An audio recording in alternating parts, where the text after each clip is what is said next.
Good morning, अस्सलाम वालेकुम। सुबह के में आपको कहेंगे खुश आमदीद। मेरे साथ है मोहम्मद शोएब, मेरे साथ है सबीन फारूक और हमारे साथ है हमारी आवाम जो कि आज छुट्टी मना रहे हैं। छुट्टी मना रहे हैं, अचानक वाली छुट्टी मना रहे हैं, लेकिन पस मंजर ज़ाहिरा उसके बारे में बताना जरूरी है कि आज बेसिकली सेलिब्रेट क्या मैं पहले से छुट्टी की बात करूंगा।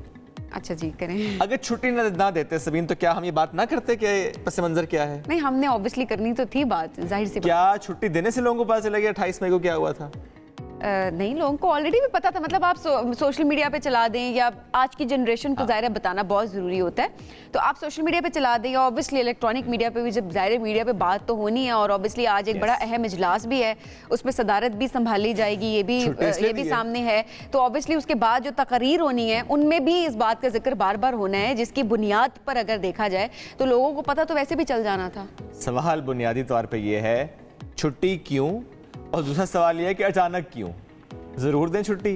अचानक तो 28 मई आया नहीं है कि आपने आंखें खोली सुबह और आपने सोचा कि अच्छा कल 28 मई है, चलो छुट्टी दे देते हैं एग्जीक्यूटिव ऑर्डर के थ्रू। ऐसे तो कहाँ होता है ये वैसे वाकई में। अच्छा, थोड़ा सा हम, क्योंकि जो हमने वैसे भी छुट्टी के बगैर भी बैकग्राउंड बताना था, जरा उसके बारे में, है ना, छेड़ रहा था आपको, वो जरा इस बारे में जरा बता दें, फिर उसके बाद ज़ाहिर है इस मुल्क, इस दिन की अहमियत अपनी जगह पे, उस चीज को आप निगलेक्ट नहीं कर सकते। छुट्टी होने से या ना होने से कम नहीं होगी, फर्क नहीं पड़ता। तो 28 मई यौम तकबीर, एग्जैक्टली, नाकाबिले तस्खीर पाकिस्तान, जब हम इसकी हम बात करते हैं तो 26 साल पहले आज के दिन, आप मेरा ख्याल है 3-4 साल की थी, मैं 3 साल की थी, ओके, तो आज के दिन पाकिस्तान एटमी क़ुव्वत बना था।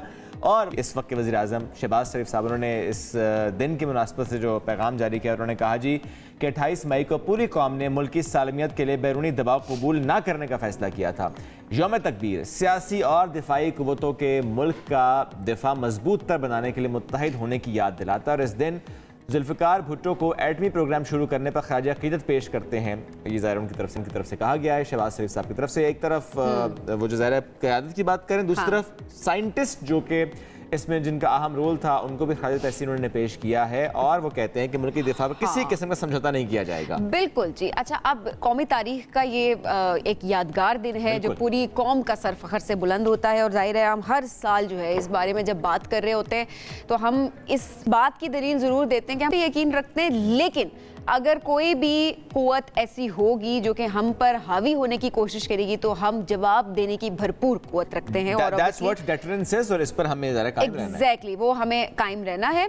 अच्छा, अब ऐसे में उस वक्त के जो वज़ीर आज़म थे नवाज शरीफ साहब, उनकी अगर बात की जाए तो उस टाइम पे ज़ाहिर उन्होंने नाम तजवीज़ करने को कहा था कि इस दिन का नाम बेसिकली, हाँ, पूरी कौम से उन्होंने कहा था कि नाम तजवीज़ करें। तो उस टाइम पे गजनफर साहब जो थे, मुल्तान से उनका ताल्लुक था, उन्होंने यौम तकबीर इस नाम को उन्होंने सजेस्ट किया था कि ये नाम होना चाहिए। उसके बाद इसका फैसला हो गया था कि आज का दिन जो है 28 मई की अगर बात की जाए तो उसका नाम जो है वो यौम तकबीर रखा जाएगा। सो इंजीनियर थे बेसिकली वो, यौम तकबीर, लेकिन नाम ऑब्वियसली बड़ा सोच समझ के बड़े अच्छे तरीके से उसको, बहुत सारे लोगों ने बहुत से नाम दिए होंगे, बट उनका नाम सबको पसंद आया, वही नाम आज तक हम ज़ाहिर लेते हैं, उसी टाइटल से हम इस दिन को सेलिब्रेट करते हैं। एग्जैक्टली, ये तो हो गए चले आज के दिन की बात, अपने बच्चों को, यंग जनरेशन को बताना ज़ाहिर बहुत ज़्यादा ज़रूरी है। लेकिन आज की यंग जनरेशन के साथ हमने किया क्या छुट्टी देके? बच्चों के एग्जाम्स थे, वो एग्जाम्स जो है वो मुलतवी हो गए और कल तक जब एक पूरी प्लानिंग होती है एग्जाम्स के हवाले से भी, इवन डिफरेंट मामलात जो चल रहे होते हैं हर इदारे के अंदर, अब उसको अगर देखा जाए तो वो कुछ के प्रैक्टिकल थे, कुछ के बोर्ड के इम्तिहानात थे, जो अल्लामा इकबाल यूनिवर्सिटी है वहाँ पर भी इम्तिहान थे, कैम्ब्रिज के इम्तिहानात की अगर बात की जाए वो भी हो रहे थे, वो भी होने थे ऑब्वियसली, लेकिन वो नहीं हो सके। उसकी वजह ये थी कि कल तक लोग एक दूसरे से पूछ गए थे कि अच्छा छुट्टी होगी नहीं होगी, क्या हम तैयारी करें, क्या हम तैयारी ना करें। स्टूडेंट्स जिन्होंने ट्रैवल करना होगा प्रॉबेबली, उनको ये नहीं पता कि उन्होंने किसी और शहर या किसी और जगह पर ट्रैवल करना है या नहीं करना, क्या वो अपने एग्जाम की तैयारी करें या वो ना करें। सो कल जो है, और वो भी कल सुबह से याद नहीं आया किसी को, 3 दिन पहले किसी को याद नहीं आया, 1 हफ्ता पहले किसी को याद नहीं आया, याद आया तो कल शाम को याद आया कि छुट्टी देना बहुत ज़रूरी है, क्योंकि आज के दिन की अहमियत इसी तरह से उजागर की जा सकती है। अदरवाइज हमारे पास अहमियत उजागर करने के तरीके जो हैं वो खत्म हो चुके हैं। जी, बच्चे कौम का मुस्तकबिल है, हमने क्या किया उनके साथ ये कल के एक दिन ने बता दिया। सरकारी इदारों की बात करूं, बड़ी तनकीद होती है कि जी काम नहीं हो रहा, तो एक और बहाना मिल गया कि आज तो छुट्टी है। अच्छा, मुल्क अदालतें, हाँ, क्योंकि बड़ा बोझ होता है हमारी अदालतों पर भी, ज़ाहिर है केसेस का, अहम केस भी, उसकी भी, अगर ऑब्वियसली मल्टीपल केसेस है, हर केस अहम है, कुछ ज्यादा अहम होते हैं। हर केस अहम है। कुछ ज्यादा अहम होते हैं ना। मुल्क की सालमियत की जहाँ पे बात आती है शोएब, सो ऑब्वियसली वो केसेस थोड़े ज्यादा प्रायोरिटी पे होते हैं। नहीं, बट मेरा ऐसा पॉइंट है कि हर केस अहम है। हर शख्स जिसका केस लगा होता है वो अहम होता है, वो चाहे कोई साबिक़ वज़ीर आज़म हो, चाहे वो अवाम हो।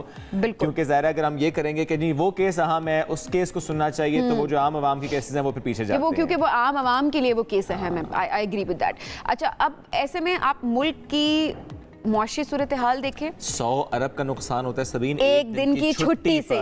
ये बताना ये हुकूमत ज़ाहिर है इससे बेहतर समझती है और इस पर आवाज़ उठाने की भी ज़रूरत है, क्योंकि आइंदा भी हम देख रहे होते हैं कि इस तरह के मामलात हो रहे होते हैं कि जब भी कोई ऐसा दिन आता है उस दिन छुट्टी दे दी जाती है, और हम उन दिनों की भी उन पर भी बात कर रहे होते हैं कि छुट्टी की अहमियत बताएं कि उस दिन की अहमियत को आप कैसे उजागर करें किसी को छुट्टी देने पर।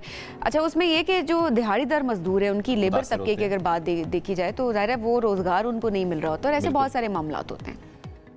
तो बहरहाल ये हमारा सिर्फ एक छोटा सा अंदाज था ये बताने के लिए कि दिन इम्पोर्टेंट ज़रूर है, उसमें कोई दो राय नहीं है, लेकिन जब बात पाकिस्तान की है, जब पाकिस्तान के मईशत की है, जब पाकिस्तान के चैलेंजेस की है, पाकिस्तान के मसाइल की है, तो उसमें ज़रा हमें छुट्टी इतना सूट करती नहीं है। राइट, बढ़ेंगे आगे, बात करते हैं पाकिस्तान के मौसम। बिल्कुल जी, पाकिस्तान के मौसम की अगर बात की जाए, गर्मी का राज जो है वो बरकरार है। सिंध और पंजाब के मैदानी इलाकों में सूरज सुबह से ही आग उगलने लगा है, और लाहौर ऑलरेडी, हाँ जी, अगर लाहौर की बात करें तो 34 डिग्री सेंटीग्रेड अभी सुबह की बात अगर करें, ऑब्वियसली दिन का टेम्परेचर और जो प्रॉपर जो दोपहर का टेम्परेचर होता है वो तो हम बाद में देखेंगे। इस्लामाबाद में फिलहाल 32 है और पेशावर में दर्जा हरारत 33 डिग्री सेंटीग्रेड रिकॉर्ड किया गया है, और गुज़िश्ता रोज सिंध और पंजाब के कई शहरों में दर्जा हरारत 50 को उसने टच किया। शुएब 50। ये तो मौसम की बात आपने की सभी, लेकिन एक अच्छी खबर इसमें आ रही है। ये मुझे प्लीज दे दें अच्छी खबर मौसम के लिहाज से। हमने बहुत पूछा सरदार सरफराज साहब से, उन्होंने कहा नहीं जून के फर्स्ट वीक तक तो आप 6 जून तक गालिबन उन्होंने कहा था, 5 या 6 जून तक उन्होंने कहा कि नहीं। लेकिन अब महकमा मौसमियात ने बारिश की एक नवीद सुनाई है और कहा है कि मुल्क के मुख्तलिफ इलाकों में बादल बरसेंगे, और महकमा मौसमियात के मुताबिक इस्लामाबाद और रावलपिंडी में गरज चमक के साथ बादल बरसने का इम्कान है। पेशावर समेत केपी के जो मुख्तलिफ अजला हैं वहाँ पर भी बारिश की पेशगोई की गई है। लाहौर, सियालकोट, गुजरांवाला, फैसलाबाद, यहाँ पर भी बादल बरसने का इम्कान है। सिंध की बात करें, कराची, ठट्टा, बदीन सारे इलाके और फिर हैदराबाद, यहाँ पर आंधी चलेगी, और 1 जून तक बलाई इलाकों में गर्दो गुबार, आंधी और बारिश का इम्कान है। अब लेट्स सी कि किस तरीके से मौसम थोड़ा बदलता है। ऐसे में एनडीएमए की अगर बात की जाए, उन्होंने मुतल्लिका अदारों को मोहतात उन्होंने कह दिया है कि अलर्ट भी एक तरह से जारी किया है उनकी तरफ से। अलर्ट जारी करना होता है, काम करना होता है, अलर्ट काम करके अलर्ट जारी करते हैं ना। अच्छा, नेविगेट करते हैं ना, ऑब्वियसली देखते हैं एनडीएमए की तरफ से अलर्ट जारी किया जा रहा होता है कि मुतल्लिका जो इदारे हैं ऑब्वियसली वो काम कर रहे हैं, क्योंकि बालाई इलाकों की बात की जाए, लैंड स्लाइडिंग, नदी नालों में तुगयानी का खदशा वो होता है। हंगामी सूरत-ए-हाल से निपटने के लिए ज़ाहिर मुतल्लिका इदारों को बताते हैं कि मशीनरी पहुंचानी है या हिदायत सयाहों को, मुसाफिरों को वो दे रहे होते हैं साथ साथ। तो एनडीएमए का काम है मैनेजमेंट, डिजास्टर मैनेजमेंट। हाँ, तो डिजास्टर को तो आप किसी हद तक रोक सकते हैं, उसको मैनेज करना होता है ना कि कम से कम नुकसान। ये अच्छी पहले से अगर बता रहे हैं इदारों को आप एक्टिव हैं, वो इंपॉर्टेंट बात है, लेकिन अगेन मैनेजमेंट ज़ाहिर उन्होंने करनी है इसकी, क्योंकि ऑलरेडी उन तक भी जो इन्फॉर्मेशन आ रही होती है बहुत से अलर्ट्स की सूरत में आ रही होती है। जैसे महकमा मौसमियात खुद अलर्ट जारी कर रहा होता है, बता रहा होता है कहाँ पर क्या मसला हो सकता है, लेकिन ज़ाहिर एनडीएमए स्पेशली उसका जो एनईओसी है उसमें हम देखते हैं कि पूरे मुल्क बल्कि इवन आसपास देखा जा रहा था कि सिस्टम क्या है, कितनी ज़्यादा उस पर चीज़ें मुतासर हो सकती हैं, उसको ज़ाहिर मॉनिटर कर रहे होते हैं एंड अकॉर्डिंगली उसको प्लान कर रहे होते हैं। पढ़ेंगे आगे नाज़रीन, और दीगर खबरें शामिल करते हैं। न्यूयॉर्क अगर आप नहीं जा सकते तो क्या हुआ, अपने घर को आप न्यूयॉर्क बना सकते हैं। अब आप मुझसे पूछेंगे कैसे, ये मैं और सबीन हमने ऐसी कोई कोशिश नहीं की है, ना हमारी ऐसी कोई ख्वाहिश है, लेकिन भारतीय शहरियों ने ऐसी ज़रूर कोशिश की है, अपनी ये ख्वाहिश को अमली जमा पहनाया है। एक वीडियो इस वक्त सर्कुलेट हो रही है जिसमें आप ये देखिए, एक घर है भारतीय पंजाब में जहां कुछ शहरियों ने अपने घर की छत पर अमेरिका के जो मशहूर मुजस्समा आज़ादी है उसका रेप्लिका नस्ब किया, स्टैच्यू ऑफ लिबर्टी, उन्होंने अपने घर के ऊपर वो बना दिया है। बनाया अच्छा कि आप जाने की जरूरत ना पड़े न्यूयॉर्क। अगर आपने न्यूयॉर्क एंजॉय करना है तो आप अपने घर की छत पर स्टैच्यू ऑफ लिबर्टी बना दें और उसके बाद खुद भी एंजॉय करें और इर्द गिर्द मोहल्ले वाले भी न्यूयॉर्क का मजा लें। वहाँ पर मुजस्समा पक्का है और घर जरा कच्चा है। वैसे ये बात नोट, जब मैं भी वीडियो देख रही थी तो मेरे माइंड में भी बात, पहले घर तो पक्का कर लो। हाँ, मेरे माइंड में भी एग्जैक्टली यही बात आई थी कि घर की बुनियादें स्ट्रॉन्ग होना बड़ी जरूरी है, क्योंकि आपने इतना भारी और बड़ा मुजस्समा घर प्यारा सा तैयार करो, उसके बाद समझ आएगा। वो हाँ हो सकता है मटेरियल डिफरेंट हो, फाइबर ज़्यादा होगा, बट स्टिल वो देखने में जरा घर से ज्यादा मजबूत लग रहा है। स्टैच्यू ऑफ लिबर्टी वैसे बड़ा मतलब एक वो लगता है ना। अच्छा, आप ज़रा मिला जुला रद्द-ए-अमल है शहरियों का। सही बात है, जैसे हमारा मुख्तलिफ है, देखने वालों का मुख्तलिफ होगा। जरूर बताएं जी, आपको कैसा लगा? आपको कैसा लगा? मुझे कैसा लगा? मुझे इतना अच्छा नहीं लगा। मुझे तो क्यूट लगा ये। मुझे ऐसे लगता है कि अपनी चीज़ों को सेलिब्रेट करके अपनी आइडेंटिटी क्रिएट करनी चाहिए, ना कि इंस्पायर हो के वहाँ की मतलब आप चीज़ें लाकर लगाना शुरू कर दें, अपने घर में मुजस्मे बनाना शुरू कर दें। पाकिस्तान में बहुत जगहों पर है ना आईफल टावर। आगे बढ़ जाते हैं, मेरा ख्याल है मामला ज़्यादा ख़राब हो गए हैं। अच्छा जी, चीन और कंबोडिया, इसकी बात करते हैं। इस वक्त उनके दरमियान हम देख रहे हैं मुश्तरका फ़ौजी मशक़ें जो हैं वो कर रहे हैं, जिसमें कई तरह के जंगी साजो सामान उसका इस्तेमाल हो रहा है, लेकिन जदीद रोबोटिक डॉग्स का इस्तेमाल करें, नहीं रोबोटिक कुत्ते। अब उन्होंने काफ़ी तवज्जो हासिल कर ली है। इन मशकों के दौरान इन रोबोट डॉग्स को वर्चुअल मैदान जंग का जायजा लेने के लिए इस्तेमाल किया गया है, और माहिरीन कहते हैं कि रोबोट्स मैदान जंग में खारदार तारें, जो टायर स्पाइक्स होते हैं, और नाकाबिल इस्तेमाल टायरों समेत कई दीगर चीज़ों के बारे में मालूमात फराहम कर सकते हैं। और इन रोबोट डॉग्स का वजन 15 kg है।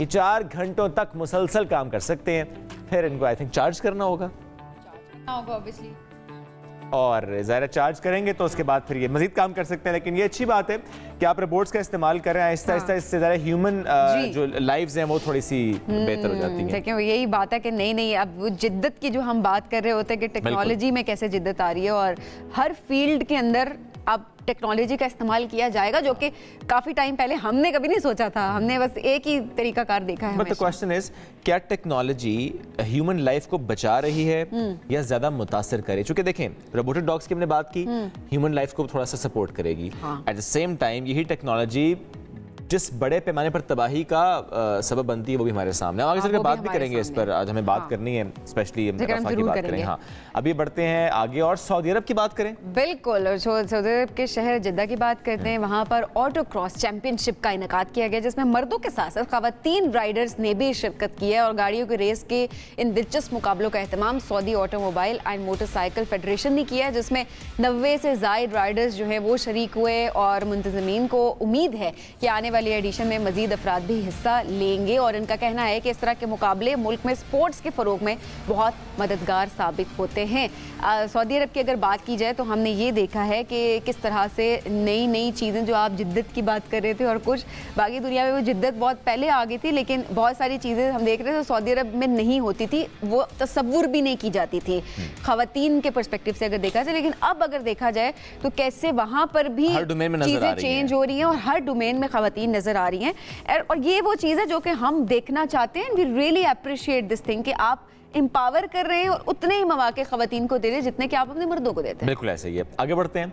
ऑस्ट्रेलिया से खबर है हमारे पास, जहां एक पायलट की महारत ने आबादी को बड़ी तबाही से बचाया। इस बारे में आपको वीडियो भी हम दिखाते हैं, कैसे उस पायलट ने, जब उसे मालूम हुआ कि तकनीकी खराबी हो गई है और वो एक आबादी के ऊपर से गुजर रहा है, तो बजाय इसके कि वो उस आबादी में जाके क्रैश लैंड करता, उसने बहुत महारत से उसको एक मज़ाफ़ाती इलाके की तरफ लेकर जाने की कोशिश की, और वो कामयाब हुआ। क्रैश लैंडिंग उसने की, और अल्हम्दुलिल्लाह पायलट और मुसाफिर महफूज रहे। और ये बड़ा एक मौजज़ा इसको कंसिडर किया जा सकता है कि क्रैश लैंडिंग की अगर बात की जाए तो पहले तो ये कि जहाज़ को स्टेबल करना बड़ा मुश्किल होता है कि आप आबादी से उसको किसी गुंजान एरिया की तरफ लेकर जाएं, और जब आप ले जाएं तो उसके बाद लैंडिंग इटसेल्फ एक बहुत मुश्किल चीज़ है। सो उसमें इतनी महारत के साथ लैंड करना, ऑब्वियसली ये वाकई पायलट को यहाँ पर सलाम पेश करना बेशक ऐसे ही है। चल नाज़रीन, आगे बढ़ेंगे, और इससे पहले कि हम ब्रेक की तरफ जाएं, आपको बस बता देते हैं कि ब्रेक पर जब वापस आएंगे तो हम फिर बात करेंगे यौम तकबीर 28 मई की 1998। उस वक्त थोड़ा सा याद भी करते हैं, उन हालात का जिक्र भी करेंगे।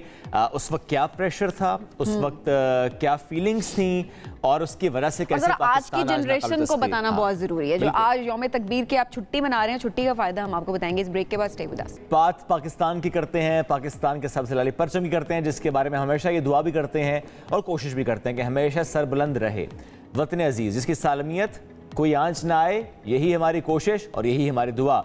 इंशाअल्लाह हमेशा एक आज़ाद फ़ज़ा में सांस लेना, यही हमारा ख्वाब और यही हमारे उस ख्वाब की ताबीर, क्योंकि यही हमारी कोशिश है।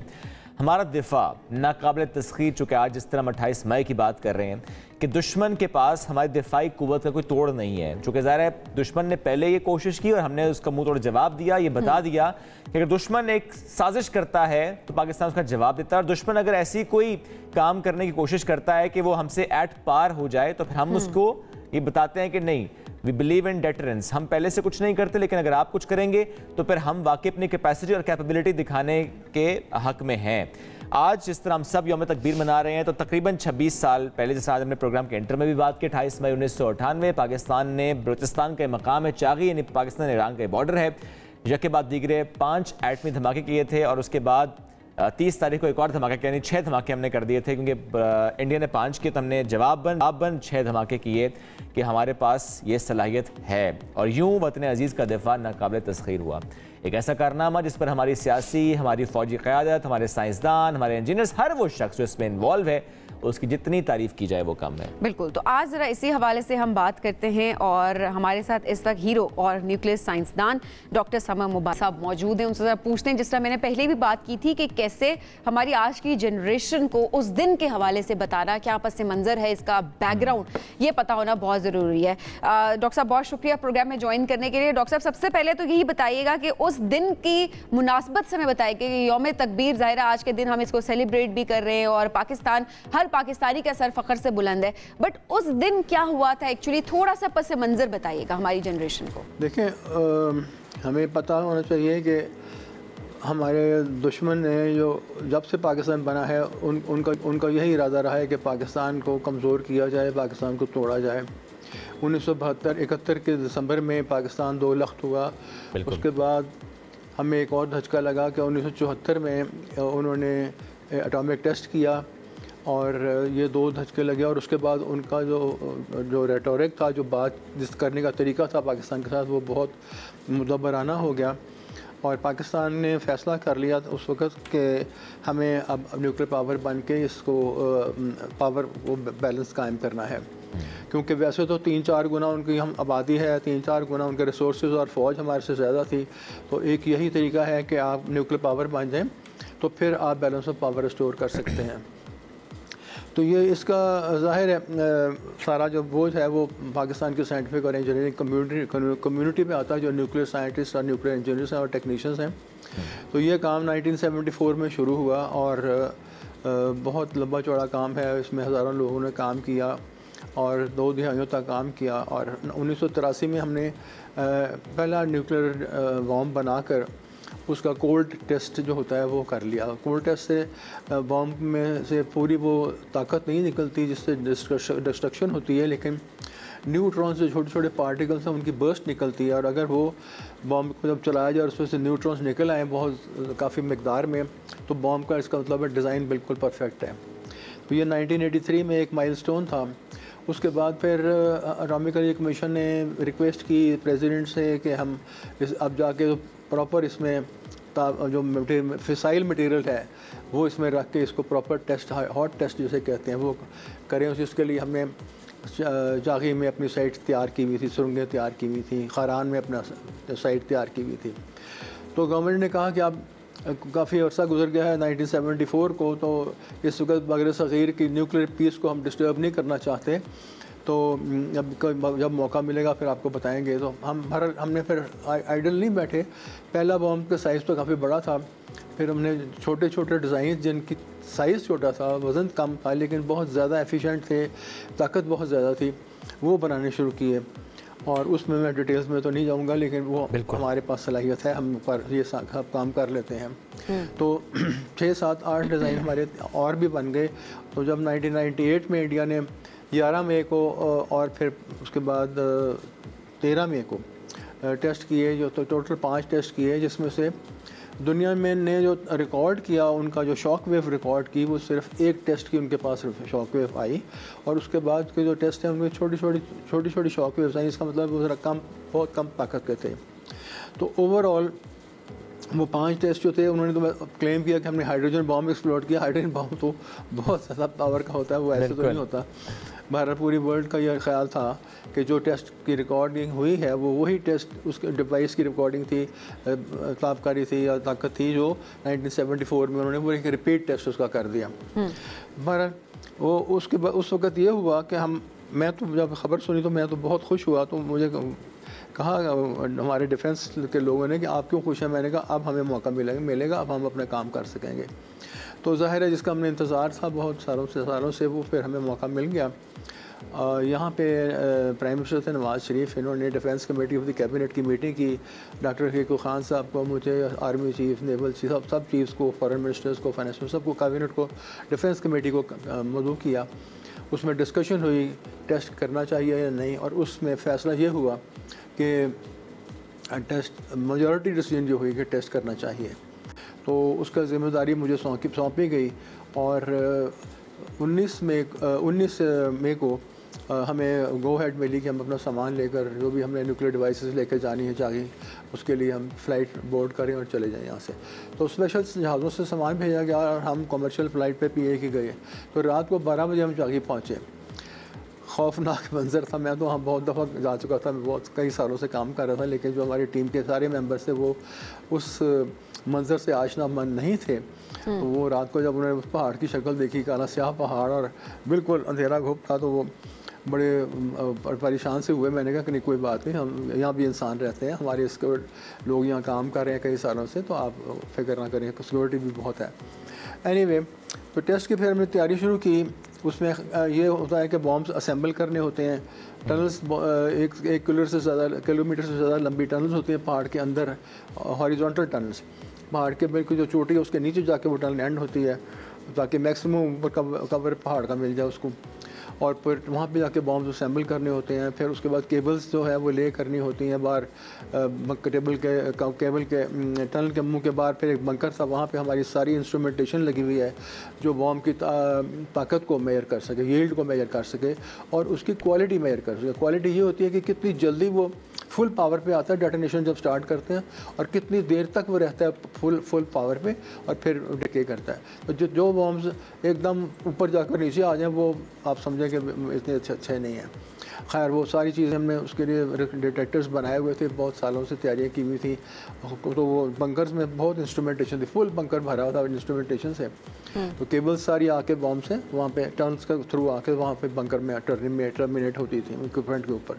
तो वहाँ पे वो सारा हमने कर लिया, तैयारी कर ली, और फिर ज़ाहिर है बॉम्ब को कनेक्ट करना था तारों के साथ। और फिर उसके बाद कंक्रीट के प्लग्स होते हैं टनल को, आपने कंक्रीट से पैक करना है बिल्कुल सीमेंट कंक्रीट से, ताकि वो जब ड्राई हो जाए तो वो प्लग्स बन जाए, ताकि जब बम चले तो प्रेशर के साथ गैसेस जो हैं वो बाहर रिलीज़ ना हो टनल के थ्रू।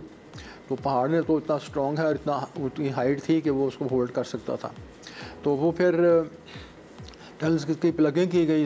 आप सोच लें कि कितने हज़ार बोरी सीमेंट की यूज़ हुई होगी, क्योंकि 12-14 फुट डायमीटर की टनल थी और एक किलोमीटर की लेंथ थी उसकी। तो उसमें 8-10 प्लग्स थे 30-30 फुट के।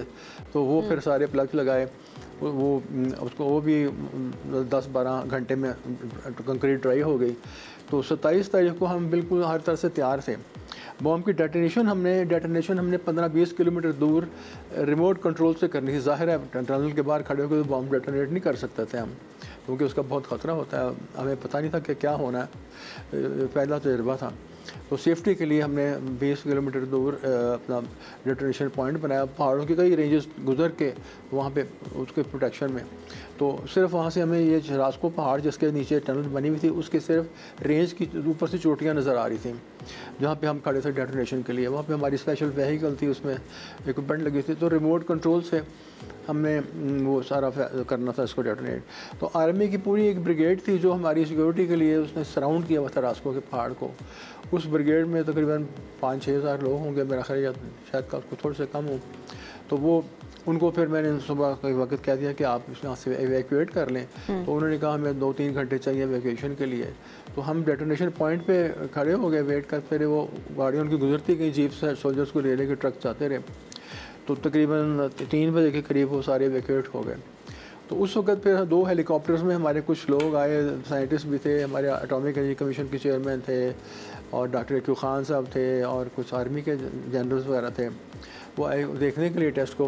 वो भी ज़ाहिर है डेटोनेशन पॉइंट पर आए, दूर ही बैठे थे हम वहाँ से। तो उनके लिए हमने एक शामियाना लगाया था। धूप बहुत ही 52 डिग्री टेम्परेचर था उस वक्त, दोपहर का वक्त था। तो फिर 3:16 पे हमने इसको डेटोनेशन करनी थी, बटन दबाना था। तो फिर मेरे इंजीनियर थे जिसने ये रिमोट कंट्रोल सिस्टम बड़ा से अच्छा बनाया था कि क्योंकि सैटेलाइट्स बहुत थे ऊपर आसमान पे, सारी रात हम सैटेलाइट्स देखते थे हम, क्योंकि बाहर सोते थे। वो हमने कहा अगर हम सिग्नल भेजेंगे वायरलेस का, तो सैटेलाइट ने पहली दफ़ा भेजा सिग्नल तो फ्रीक्वेंसी उसकी उठा ली, तो अगले सिग्नल में हमें 5 स्टेप्स में करना होता है ये काम। तो अगले सेकंड सिग्नल के वक्त हो सकता है वो फ्रीक्वेंसी हमारी जैम कर दे, तो हमारा टेस्ट ना करने दें। तो हमने ये किया कि हमने एक ही सिग्नल भेजा जो जिसने जाके टनल के मुंह के ऊपर जो बंकर है उसमें एक कंप्यूटर को स्टार्ट कर दिया, और कंप्यूटर ने फिर अपने स्टेप बाय स्टेप बाकी सारे स्टेप्स, चारों स्टेप इम्प्लीमेंट किए। और हर स्टेप जैसे जैसे वो होता था इम्प्लीमेंट, तो उसका जो फीडबैक थी वो हमें हमारी गाड़ी में रिमोट कंट्रोल जो हमारा पॉइंट था, डेटोनेशन पॉइंट, वहाँ पे रिसीव हो जाती थी कि ये काम हो गया है। तो 32-33 सेकंड लगे वो हमारा पहला बटन दबाने के बाद। अच्छा। उस वक्त यह हुआ कि मेरे इंजीनियर ने कहा कि ये कौन बटन दबाएगा। मैंने कहा आप जिन्होंने बनाया ये रिमोट कंट्रोल सिस्टम वो हमारे इलेक्ट्रॉनिक्स इंजीनियर थे, बड़े अच्छे लायक। मैंने कहा अब भी आपका काम है, आप दबाएँ, आपको ऑनर जाना चाहिए। तो कहने लगे मैं उल्टी गिनती शुरू करूं। मैंने कहा नहीं, उल्टी गिनती क्यों शुरू करनी है, हम पाकिस्तान का बॉम्ब है, बस अल्लाह अकबर कहो और बटन दबा दो, और अल्लाह भाई छोड़ दो। तो उस पर उसने अल्लाह अकबर कह के बटन दबा दिया, और बस उसके बाद फिर वो 32 सेकंड पूरे करने लगे। ये 32 सेकंड डॉक्टर साहब, ये इसमें क्या एहसासात थे? चूंकि ज़ाहिर बटन प्रेस हो गया है, अब ईच सेकंड आपको ये ख्याल होगा। जी प्लीज। नहीं तो 30-32 सेकंड समझ लें, बस इतना टाइम लगता है कंप्यूटर को। पहले देखें एक सेफ्टी स्विच क्लोज करना होता है, फिर उसके बाद सेकंड स्विच क्लोज करना होता है जिससे बैटरियाँ चार्ज होती हैं। बैटरियाँ चार्ज करते हैं क्योंकि हम बॉम्ब की डेटोनेशन हाई वोल्टेज से करते हैं, लेकिन बैटरियाँ तो 12 वोल्ट की होती हैं।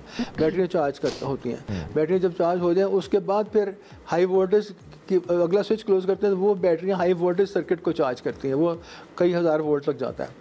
जब वो भी हो जाए हमें इंडिकेशन आ रही थी कंट्रोल पैनल पे कि सारा कुछ हो रहा है।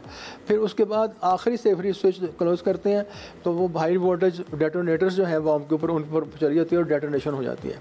तो ये सारे जो स्टेप्स हैं ना, बैटरियाँ चार्ज होनी और फिर हाई वोल्टेज चार्ज होनी और सेफ्टीज क्लोज करनी, ये 30-32 सेकंड का काम है।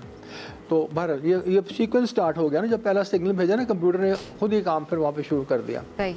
तो वायरलेस में वो एयर में वो फिर 4-5 सिग्नल हमें नहीं भेजने नहीं पड़े। तो वो जब हो गया तो उसके बाद डेटोनेशन हम बाहर गाड़ी से निकल के पहाड़ों को देख रहे थे। तो हमने देखा तो पहाड़ तो अपनी जगह खड़े हैं, कुछ भी नहीं हुआ। तो 2-3-4 सेकंड गुजरे, 5 सेकंड गुजरे, मैंने अपनी नब्ज़ पे हाथ रखा, तो नब्ज़ भी मेरी डाउन हो गई बहुत। तो 5 सेकंड के बाद एक बहुत ज़ोर से अर्थक्वेक का झटका आया, इतना ज़ोर से झटका आया कि हमें खड़ा होना मुश्किल हो गया। तो उस अर्थक्वेक के झटके के पे हमें पता लग गया कि डेटोनेशन हो गई है। और उसके फ़ौरन बाद को 10 सेकंड और लगे तो पहाड़ों का रंग चेंज होना शुरू हो गया। वो काले स्याह पहाड़ जो थे वो बर्फ़ की तरह ऐसे लगा कि हमें बर्फ़ पड़नी शुरू हो गई, सफ़ेद हो गए, पूरी 30 किलोमीटर तक पूरी रेंज सफ़ेद हो गई। और जहाँ पे बॉम्ब के थे वहाँ से तो फिर उसके बाद वो थोड़े से ऑरेंज रंग के होने शुरू हो गए, हीट के साथ। अगर पहाड़ हीट हुए तो ऑरेंज रंग के होने शुरू हो गई। तो हम दुआ कर रहे थे कि ये कहीं से लीकेज ना हो जाए ताबकारी की और हमारे सबकी सेफ्टी हो रहे और ये सब। तो ये सिग्नल्स सारे हमें रिसीव हुए और अर्थक्वेक के जो कि यहाँ फिर जनरेट हुए और उधर अमेरिका तक वो डिटेक्ट हुए, ऑस्ट्रेलिया तक डिटेक्ट हुए, पूरी वर्ल्ड पे वो शॉक वेव गई, क्योंकि इसकी बड़ी शार्प शॉक वेव भी झटका होता है। तो ये ट्रांसमिट होता है पूरी अराउंड द वर्ल्ड। तो लोग उसके पीक जब डिटेक्ट करते हैं सिग्नल को, तो वहाँ से अंदाज़ा लगा लेते हैं कि इसकी स्ट्रेंथ कितनी थी बॉम्ब की। हमारे पास भी वो टेक्निक थी और दुनिया में भी वहाँ से अंदाज़ा लगा लिया। तो बहुत कामयाब हमारे टेस्ट हुए और अल्हम्दुलिल्लाह। इसके बाद फिर पहला काम यह हुआ कि नारे तकबीर के तक हमारे टेक्नीशियंस ने नारे लगाए और वो एकदम सजदे में गिर गए। ये नहीं एहसास किया कि 52 डिग्री टेम्परेचर है, मुझे पत्थर हैं, पत्थरों का टेम्परेचर क्या होगा। और ज़ाहिर डॉक्टर साहब ये टीम वर्क था जो कि नज़र आता है कि तमाम साइंसदानों ने, तमाम लोगों ने, जितने भी लोग थे वो हर चीज़ को भूल कर वो सिर्फ पाकिस्तान की बात कर रहे थे, पाकिस्तान की सालमियत की बात कर रहे थे, और जाहिर है दुनिया को ये बताना बहुत ज़रूरी है कि हम अमन पे यकीन रखते हैं, लेकिन अगर कोई किसी भी तरह से इंटरफेयर करने की कोशिश करेगा तो पाकिस्तान जवाब देने की भरपूर जो है वो कुव्वत जो भी इस खत्ते के अमन को बर्बाद करने की कोशिश करे तो पाकिस्तान जाहिर है उसमें कोशिश ये करता है कि हम अमन बरकरार रखें। मैंने आपको शुरू में बताया ना जी, जैसे शुरू में आपको मैंने बताया ना कि पाकिस्तान में तोड़ दिया, एटम एटॉमिक पावर भी हमारे बन गए दुश्मन जो थे, तो हमें फिर कुछ ना कुछ तो करना चाहिए, कुछ ना कुछ तो करना। डॉक्टर साहब ज़ाहिर बहुत अहम है, आई एम श्योर कि आज जब आप ये कहानी में सुना रहे हैं तो आप बिल्कुल ज़ाहिर है उसका एक एक मंजर आपके सामने भी होगा, हमें बड़ा अच्छा लग रहा है आप सुन के, लेकिन बहुत माजरत भी कि वक्त बड़ा मुख्तसर था, अभी हमें और भी बात करनी थी, लेकिन ज़ाहिर है सुन के इतना अच्छा लगा, हम खुद खो गए उस सारे मंजर में। डॉक्टर साहब अल्लाह आपको महफूज रखे, बहुत शुक्रिया, कीमती एहसास है आप हमारा और हर वो शख्स जिसने ज़ाहिर है रोल प्ले किया इस सारे सिचुएशन में। डॉक्टर साहब थैंक यू वंस अगेन, हमें फ़ख्र है आप पर, आपकी टीम पर भी। नाज़रीन एक ब्रेक की तरफ बढ़ना है, ब्रेक से वापस आते हैं, स्टे विद अस। बात करते हैं स्पेस की दुनिया की। पाकिस्तान या के बाद दीगर एक और गैर मामूली कारनामा सर अंजाम देने के लिए तैयार है। पाकिस्तान का जदीद मवासलाती सैटेलाइट पाकसेट MM1 थर्सडे को लॉन्च किया जाएगा और पाकसेट MM1R पाकिस्तान भर में टीवी नशरियात होती हैं, सेलुलर फोन सर्विस होती है, यानी ब्रॉडबैंड सर्विस होती है, इसको बेहतर बनाने में मदद देगा और रवां बरस अगस्त से अपनी सर्विस फराहम करेगा। पाकसेट MM1R सैटेलाइट स्पार्को और चाइनीज़ एरोस्पेस इंडस्ट्री के बाहमी इश्तराक से बनाया गया है, जो कि 15 बरस तक काम करेगा। तो इस पर आज बात करना बहुत अहम है। बिल्कुल जी, हमारे साथ मौजूद हैं इंस्टीट्यूट ऑफ स्पेस टेक्नोलॉजी के डायरेक्टर हैं इम्तिनानुल हक काजी साहब। अस्सलाम वालेकुम जी, कैसे हैं आप? जी कैसी हैं? तो ज़रा बताइएगा आप इस इनिशिएटिव के हवाले से किस तरह सोचा और अब क्या फ़ायदे होंगे, और थर्सडे को ज़ाहिर है इसका लॉन्च है। पाकिस्तान सुपार्को पाकिस्तान के बिहाफ के ऊपर एक नेशनल स्पेस प्रोग्राम को फॉलो कर रहा है, जिसमें ऐसे तमाम सैटेलाइट्स और दीगर खलाई मंसूबे शामिल हैं जो कि पाकिस्तान के लोगों और पाकिस्तान की हुकूमत के मुख्तलिफ कामों को बेहतर करने के लिए और उनकी ज़िंदगियों में बेहतरी लाने के लिए मददगार साबित हो सकें। इस सिलसिले में पाकसेट MM1R भी आज से करीब 3-3.5 बरस का भी सोचा गया था। पाकिस्तान के पहले से मौजूद जो सैटेलाइट्स हैं उनकी सपोर्ट के लिए, उनको बेहतर करने के लिए, उन्हीं सर्विसेज को बेहतर करने के लिए, और एक कम्युनिकेशन सैटेलाइट है जो कि पाकिस्तान में कम्युनिकेशन सर्विसेज को, जैसे कि अभी बता रहे थे आप, शोएब बता रहे थे, तो वो उनको बेहतर करेगा बहुत ज़्यादा। पहले 3 सैटेलाइट ऑलरेडी हैं पाकिस्तान के इस वक्त स्पेस के खला के अंदर जो काम करते हुए सैटेलाइट्स हैं उनकी तादाद 3 है। इनमें से एक कम्युनिकेशन सैटेलाइट है पाकसेट 1R जो कि 2011 में लॉन्च किया गया था, जो कि C और KU बैंड के अंदर कम्युनिकेशन की सर्विसेज पूरे पाकिस्तान में मुहैया करता है, TV channel, broadcasting and everything. उसके बाद 2 इमेजिंग सैटेलाइट्स हैं जो 2018 में लॉन्च किए गए, पाकिस्तान रिमोट सेंसिंग सैटेलाइट 1 और पाकिस्तान टेक्नोलॉजी इवैल्यूएशन सैटेलाइट 1। इनमें से एक सैटेलाइट चीनी इश्तराक से बनाया गया था, जबकि दूसरा मुकम्मल तौर पे पाकिस्तानी इंजीनियर्स की काविश से बनाया गया, जो कि 2018 से अभी तक जो कि उसकी ज़िंदगी थी तकरीबन 3 साल के करीब थी, लेकिन वो अभी तक बहुत कामयाबी से बिल्कुल तवक्कुआत के मुताबिक चल रहा है। तो इन दोनों सैटेलाइट से भी जो इमेजिंग और उससे जितने भी काम लिए जाते हैं वो तमाम काम सर अंजाम दिए जाते हैं। अब कितनी बेहतरी आएगी ये जब सैटेलाइट हम भेजेंगे? जब अभी पाकसेट MM1R लॉन्च होता है इंशाल्लाह 30 मई को, और उसके बाद अगस्त में अपनी सर्विसेज स्टार्ट करता है, तो सबसे जो नुमायाँ बेहतरी आएगी वो कम्युनिकेशन सर्विसेज की रफ्तार और उनके मैग्नीट्यूड में आएगी, किस कदर कितना वॉल्यूम हम मजीद सर्विसेज का इंटरनेट सर्विस बहुत बेहतर हो जाएगी। जी बिल्कुल, जो इंटरनेट सर्विसेज इस सैटेलाइट के थ्रू अवेलेबल की जा रही होंगी वो बहुत बेहतर हो जाएंगी। और सबसे जो बुनियादी कलीदी नुक्ता है सैटेलाइट बेस्ड सर्विसेज के अंदर, कम्युनिकेशन सर्विसेज के अंदर, वो ये है कि जहाँ पे आपके ज़मीनी नेटवर्क्स मैसर नहीं होते, GB के पहाड़ों में, बलूचिस्तान के दूर दराज इलाकों में, थर के सहरा में, जहाँ पे ज़मीनी नेटवर्क्स अवेलेबल नहीं हैं, जहाँ पे फाइबर अवेलेबल नहीं है, वहाँ पे सैटेलाइट बहुत तेज़ रफ्तार कम्युनिकेशंस मैसर या फराहम कर सकता है, मुहैया कर सकता है। तो इसका सबसे कलीदी नुक्ता सैटेलाइट कम्युनिकेशन का यही है, जो कि ये पाकिस्तान की आवाम की ज़िंदगियों में और पाकिस्तान की हुकूमत के लिए बहुत से मनसूबों में ये तो उन इलाकों की जहाँ जिनकी आप बात करें, GB के कुछ इलाकों की, बलूचिस्तान की, ये इन इलाकों के लिए तो वाकई वो शायद दुआएं मांग रहे थे कि ऐसा कुछ हो जाए, क्योंकि वहाँ पर इंटरनेट के मसाइल वो हम सबके सामने हैं। जी बिल्कुल ऐसे ही है, बिल्कुल ऐसे ही है, क्योंकि ये जो सैटेलाइट है इसमें चूँकि ये नई तर टेक्नोलॉजीज़ पे बुनियाद करते हुए बनाया गया है, इसके अंदर जो ट्रांसपॉन्डर्स हैं वो हायर फ्रिक्वेंसीज या आप ये कह लें कि तेज़ रफ्तार कम्युनिकेशन को मददगार बनाने के लिए डिज़ाइन किए गए हैं। तो उनको बहुत छोटे ग्राउंड इंफ्रास्ट्रक्चर के साथ, बहुत ही छोटी डिश साइजेस के साथ, एंटेनास के साथ बहुत ही ज़्यादातर रफ्तार का इंटरनेट और इसका लाइफ स्पैन कितना होता है? 15 साल तक कहा जा रहा है। ये एक ऐसी कैटेगरी ऑफ सैटेलाइट्स में बिलोंग करता है जो कि बहुत ज़मीन से बहुत ज़्यादा हाइट के ऊपर होते हैं। इनके मदार तकरीबन 36,000 किलोमीटर की ऊंचाई पे होगा और ये करीब 15 बरस इसकी डिज़ाइन लाइफ है, जो कि 15 बरस के लिए हम इसको लॉन्च करेंगे इंशाल्लाह। और इससे ज़्यादा भी बिलुमूम इसकी बैटरीज पे और इसकी परफॉर्मेंस की बेसिस पे इसकी एक्सपेक्टेड लाइफ से बढ़ भी जाती है। इसकी 15 साल बाद किधर जाएगा? नॉर्मली होता ही है कि जब इसकी इलेक्ट्रॉनिक्स से इसकी बैटरीज काम करना कम कर देती हैं, परफॉर्मेंस कम हो जाती है, तो फिर इनको एक ऑर्बिट्स होते हैं जिनको कहा जाता है ग्रेवयार्ड ऑर्बिट्स। तो इनको शिफ्ट कर दिया जाता है उन ग्रेवयार्ड ऑर्बिट्स में, ताकि ये दीगर जो कारामद सैटेलाइट्स हैं उनके लिए मसला क्रिएट ये मैंने इसलिए पूछा कि देखें अब आहिस्ता आहिस्ता, यानी अभी तो बहुत शायद स्टार्ट है, बट एक वक्त शायद ऐसा आएगा कि पता चले स्पेस में सैटेलाइट ही सैटेलाइट हो और नाकारा सैटेलाइट हो और बंदा कहे कि कब्रिस्तान है सैटेलाइट का आए दिन, क्योंकि हम देख रहे होते हैं कोई सैटेलाइट लॉन्च की जा रही होती है। अगर आपका वक्त इजाज़त दे तो ये एक बहुत ही दिलचस्प मौजू है। दुनिया में बहुत बड़ी तहकीक इस बात पे होती है, इसको कहा जाता है स्पेस डेब्रीज। बहुत ज़्यादा सैटेलाइट्स और बहुत ज़्यादा स्पेस क्राफ्ट आज तक लॉन्च हुए और उनका जो जितना भी आप ये कह लें, जो उनकी डेड बॉडीज़ कह लेना चाहिए उनको, या उनके जितने भी टुकड़े हैं वो इस वक्त खला में तैर रहे हैं।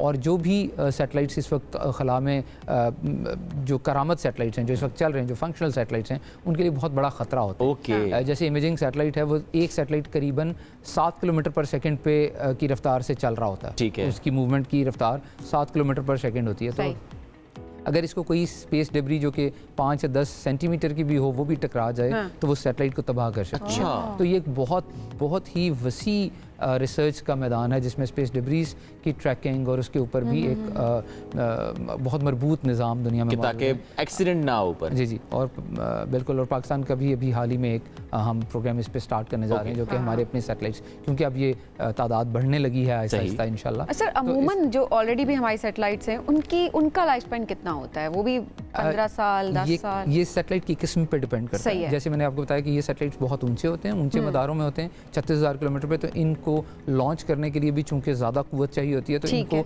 लंबी ज़िंदगी के लिए बनाया जाता है। जो इमेजिंग सैटेलाइट्स हैं वो लो अर्थ ऑर्बिट्स में होते हैं, 500, 550, 600 किलोमीटर की हाइट पे होते हैं ज़मीन से।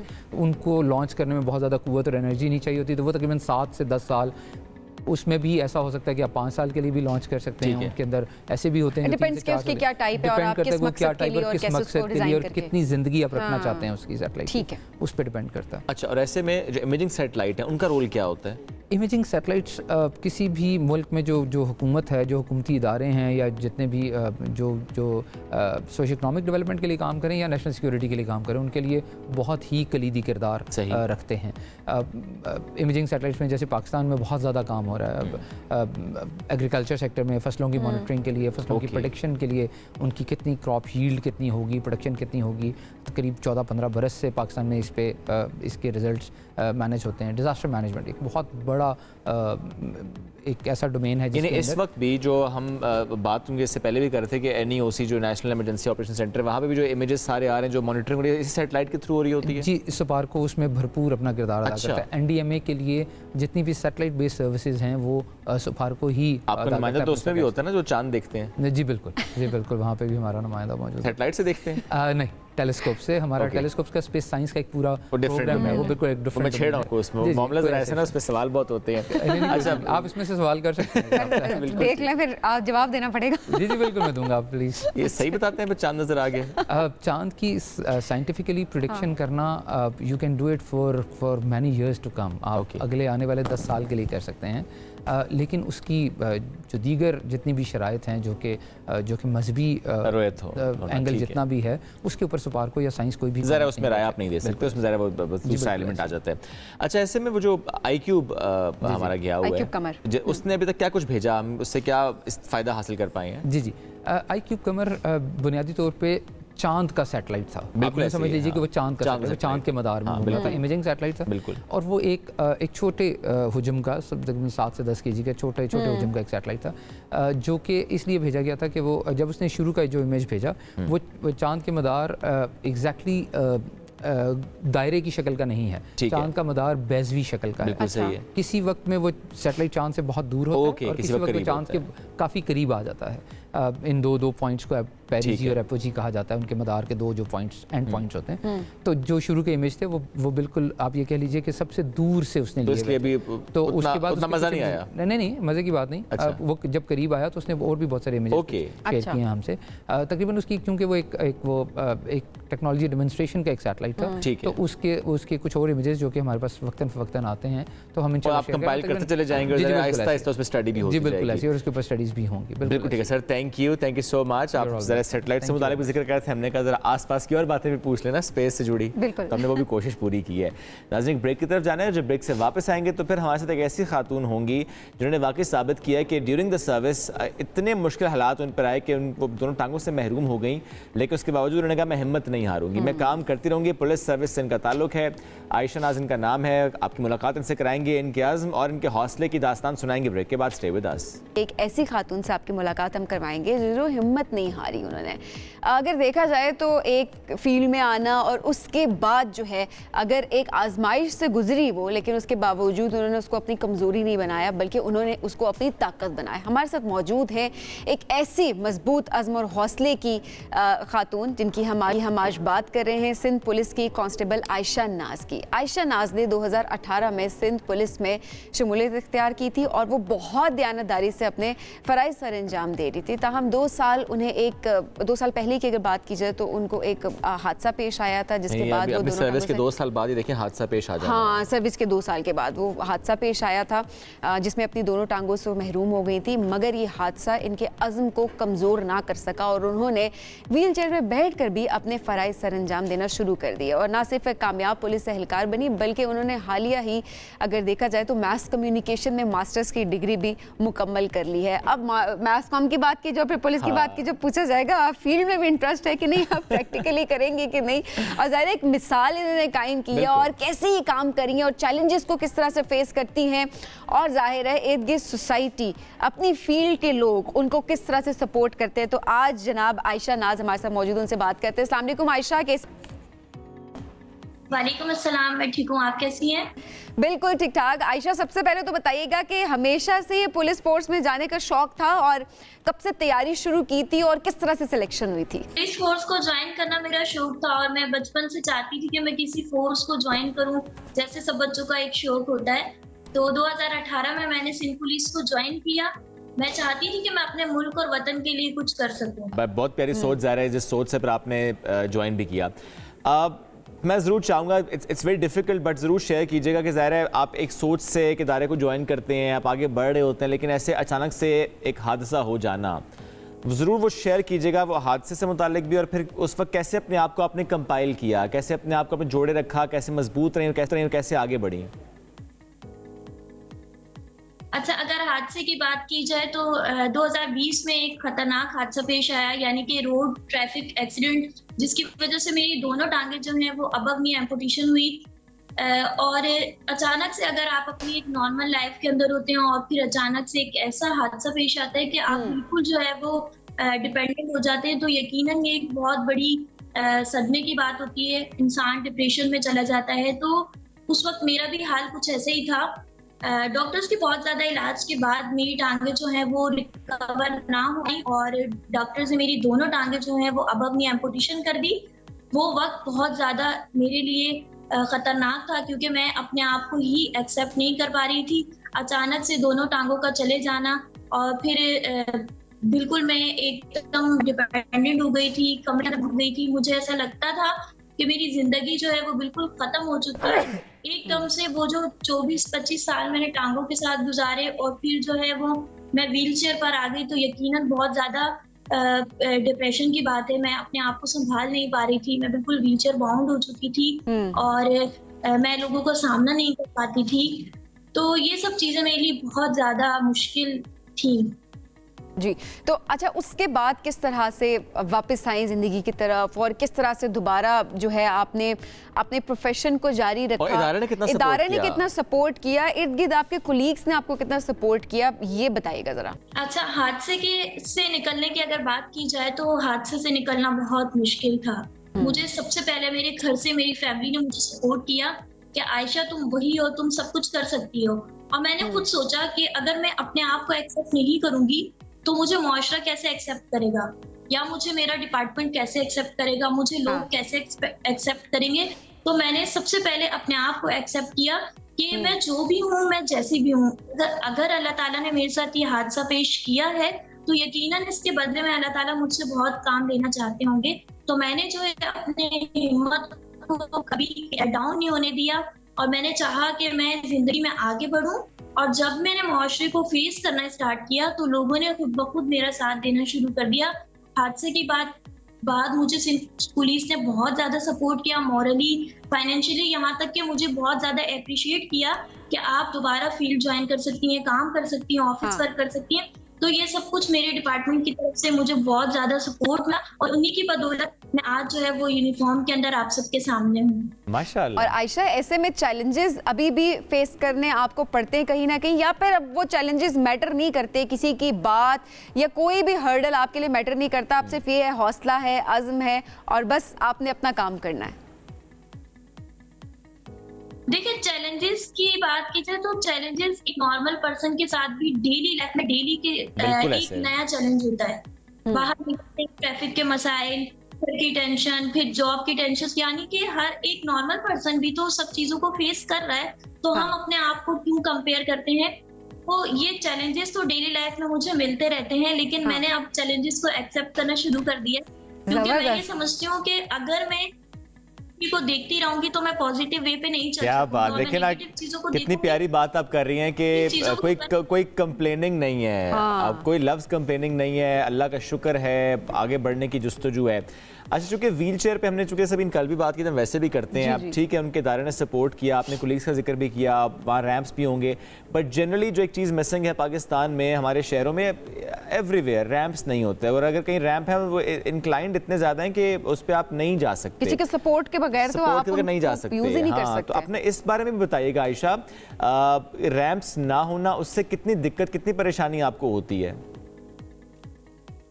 या अगर हम कहीं बाहर जाते हैं, कहीं हम पब्लिक प्लेस पे जाते हैं, बिकॉज क्योंकि हमारा भी दिल करता है कि हम बाहर पार्क में जाएं, हम अपने लिए कुछ शॉपिंग करें, हम लोगों को फेस करें, हम जहाँ स्टडी करने जाते हैं वहाँ हम लोग फैसिलिटेट हो, यानी कि जब देखें एक नॉर्मल पर्सन है उसके लिए स्टेयर्स बनाई जाती हैं, फर्स्ट फ्लोर पे, सेकंड फ्लोर पे जाने के लिए एक नॉर्मल पर्सन के लिए भी एक एक्सेसिबिलिटी बनाई गई है।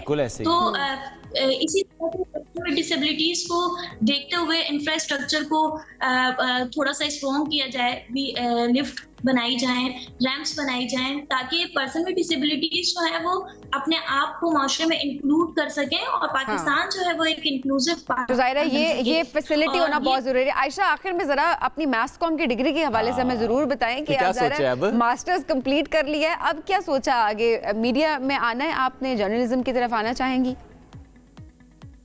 या मैं जो है अभी मेरी जो है वो मीडिया सेल में ही अपने फराइज सर अंजाम दे रही हूँ, क्योंकि मैं चाहती थी कि मैं अपनी फील्ड को आगे लेकर चलूँ, क्योंकि मैंने मास कॉम पढ़ा है, मास को मेरा शौक भी रहा और मैं चाहती हूँ कि मैं अपनी फील्ड में ही आगे बढ़ूँ। तो सिंध पुलिस, कराची पुलिस का मीडिया सेल जो है वो बना हुआ है, मैंने अपनी पोस्टिंग कराची पुलिस के मीडिया सेल में करवाई है और मैं अभी अल्हम्दुलिल्लाह कराची पुलिस ऑफिस के मीडिया सेल के अंदर अपने फराइज को अंजाम दे रही हूं। चलेंगे, तो बहुत अच्छी बात है, दोनों काम साथ साथ है, शौक भी पूरा हो रहा है आपका, जिम्मेदारियां भी ज़ाहिर सर अंजाम दे रही हैं, डिग्री की यूटिलाइजेशन भी है और आगे जिस तरह से आप बढ़ रही हैं, बहुत शुक्रिया एंड ऑल द बेस्ट। अल्लाह करे कि आपकी ज़िंदगी में मज़ीद कोई चैलेंज भी ना आए, और दूसरा जो चैलेंज आपने जिक्र किया रैम्प्स का ना होना, कि दिल चाहता है आप भी बिल्कुल नॉर्मली जाएँ, अपनी शॉपिंग भी करें, रोज़मर्रा मामूलात हैं, तो सपोर्ट की ज़रूरत ना पड़े, स्पेशली अब अगर ऑटोमेटिक व्हील चेयर्स आ गई हैं और डिफरेंट हम देख रहे होते हैं, टेक्नोलॉजी में एडवांसमेंट आ गई है, वहीं पर बड़ा ज़रूरी है कि आप उनकी बेहतर यूटिलाइजेशन तो होने दें और वो फैसिलिटीज़ प्रोवाइड करें जो कि हमारी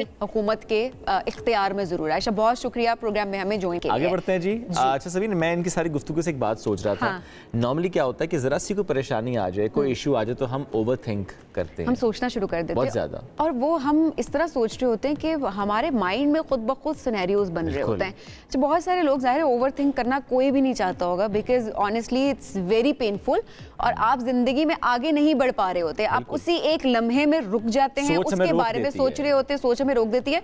और आप उस तरफ निकल जाते हो, उस एक्सट्रीम पे चले जाते हैं जो शायद एग्जिस्ट भी नहीं करती। बिल्कुल, तो आज यही हमारा मौजू है जिस पर हम बात करें। आप हमें कॉल भी कीजिएगा अगर आपको लगता है कि आप एक ओवर थिंकर हैं और आप इस आदत से जान छुड़ाना चाहते हैं, तो भी हम कोशिश करेंगे कि जो हमारी गेस्ट हैं आपको राय दे सके, सजेस्ट कर सके, आपकी हेल्प कर सके, सपोर्ट कर सके।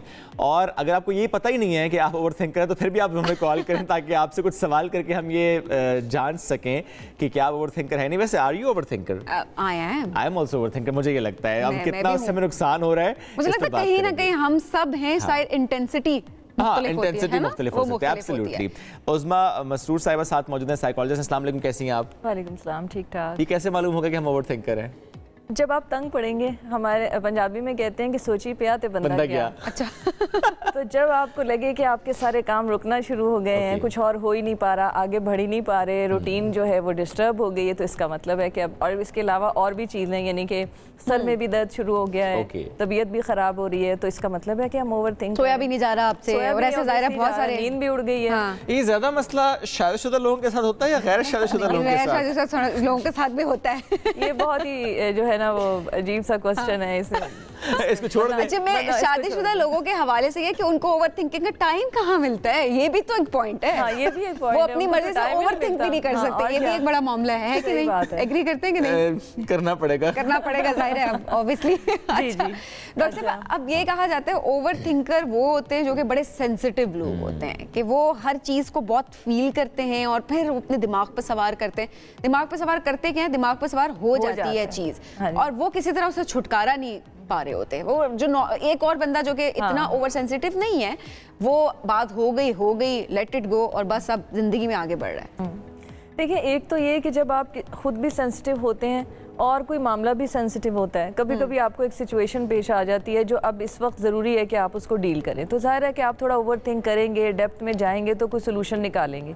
लेकिन ये नॉर्मल ओवर थिंकिंग है, और अमूमन आपने देखा होगा कि एक वक्त में 3-4 टास्क आप ज़िंदगी में कर रहे होते हैं, कोई एक ज़्यादा इंपॉर्टेंट होता है तो वही जहन पर सवार होता है, तो ये एक नॉर्मल थिंकिंग पैटर्न है कि, लेकिन उसके साथ साथ आपके बाकी भी जारी होते हैं, चलो कम तवज्जो के साथ, लेकिन आप चला रहे होते हैं। लेकिन यही वाली जैसे ही वो टास्क का टाइम ओवर होता है, आपकी थिंकिंग भी ओवर हो जाती है। लेकिन अगर वो स्टिल वो कंटिन्यू कर रही है, आपने कर भी दिया काम और अब आप सोचें ठीक किया कि नहीं किया, पता नहीं ठीक करना चाहिए था, यूं तो नहीं कर लेना चाहिए, ये और काम खराब है, तो फिर इसका मतलब है आप ओवर थिंकिंग कर रहे हैं ना। एक कॉलर भी हैं, अनम है लाहौर से। अस्सलाम वालेकुम जी। जी वालेकुम अस्सलाम। अनम ओवर थिंकर हैं? बहुत ज़्यादा। मैं समटाइम किसी भी मसले के बारे में बहुत ज़्यादा ओवर थिंकिंग करती हूँ और बहुत एक्सट्रीम लेवल तक भी चली जाती हूँ। ओके, एक्सट्रीम लेवल से क्या मुराद है? बस अपने दिमाग में सोचती रहती हूँ कि मैं ऐसे कर लूँ, मैं ऐसे कर दूँ, शायद इस मसले का हल ऐसे निकल आएगा, लेकिन वो हल भी नहीं हो पाता मुझसे। आप कुछ पूछना चाहेंगे? होता है, मुझे बहुत ज़्यादा थिंकिंग होती है, बहुत गुस्सा, चिड़चिड़ाहट, और हस्बैंड से बहुत फिर लड़ाई झगड़ा भी हो जाता है समटाइम, और घर का आपको पता है फिर माहौल फिर इस तरह ज़रा थोड़ा। जी, मैं तो ये पूछना चाहूँगी कि क्या ये 24 घंटे रहता है या फिर कभी ऐसा होता है कि दिन के कुछ हिस्से में आप सेटल फील करती हैं, बेहतर फील करती हैं? लाइन ड्रॉप हो गई है। अच्छा, वैसे ये बड़ा वैलिड क्वेश्चन का है और बहुत सारे कपल्स भी इससे रिलेट करते होंगे कि बाज़ औक़ात जिस तरह एक शक का एलिमेंट भी होता है या प्रॉब्ली दूसरे का बिहेवियर, क्योंकि आपके पार्टनर का बिहेवियर, उसके एक्शंस आपके ऊपर बहुत ज़्यादा, सबसे ज़्यादा असरअंदाज वही हो रहे होते हैं कि आपको फ़र्क पड़ रहा होता है। तो ऐसे सिनेरियो में हम अक्सर देखते हैं कि कपल्स की लड़ाई होना शुरू हो जाती है, तल्ख कलामी होनी शुरू हो जाती है, कॉन्फ्लिक्ट होता है, और उसकी वजह ये होती है कि एक पार्टनर बहुत ज़्यादा सोच रहा है किसी सिनेरियो के बारे में, और वो मतलब वो चाह रहा है कि वो ना सोचे, लेकिन वो सोच रहा है, और ऑब्वियसली उससे एक डिस्टेंस क्रिएट होता है और वो सिचुएशन एग्जिस्ट ही नहीं करती। तो मैं समझती हूँ कि इसकी जो जिम्मेदारी है वो कम्युनिकेशन स्टाइल पे आ जाती है कि अगर आप कोई चीज़ ओवर थिंकिंग कर रहे हैं, सोच रहे हैं, और जिससे वो रेलिवेंट है, जिससे वो रिलेटेड है, या कोई ऐसा शख्स जो आपको उसमें थोड़ा हेल्प कर सकता है, मशवरा दे सकता है, आप उससे बात कर लें। जनरली ओवर थिंकिंग ख़राब आपको तब करती है जब आप किसी से शेयर ही नहीं कर रहे होते, आप भी अपने अंदर चले जा रहे हैं, और अगर आप शेयर कर रहे हैं तो किसी ऐसे से जो रेलिवेंट भी नहीं है, तो फिर ज़ाहिर है कि वो हो सकता है कि वो ऐसा कोई मशवरा दे जिससे आप मजीद ओवर थिंकिंग शुरू कर दें। तो एक अलग पर्सपेक्टिव तो किसी का दिखाना ज़रूरी है, और कोई आपको आपकी बात सुन के थोड़ा अपना पर्सपेक्टिव। और दूसरा, आपने जो शादीशुदा उसमें कहा तो अमूमन अगर कुछ चीज़ें जहन पे सवार हैं और वो ऐसी हैं जो म्यूचुअल इंटरेस्ट की हैं तो वो तो ज़रूर शेयर करनी चाहिए ना।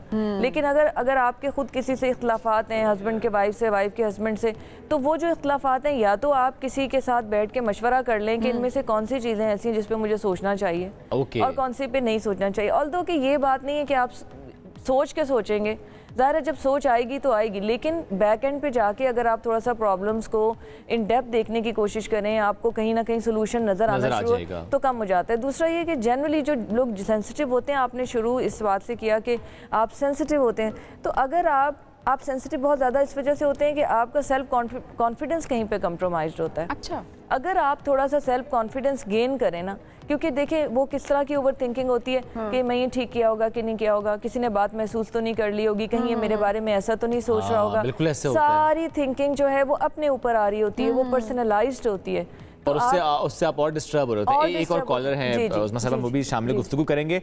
सिबगतुल्लाह है मलाकंड से, अस्सलाम वालेकुम। वालेकुम अस्सलाम सर, क्या हाल चाल हैं, कैसे मिजाज हैं और क्या कहना चाहते हैं?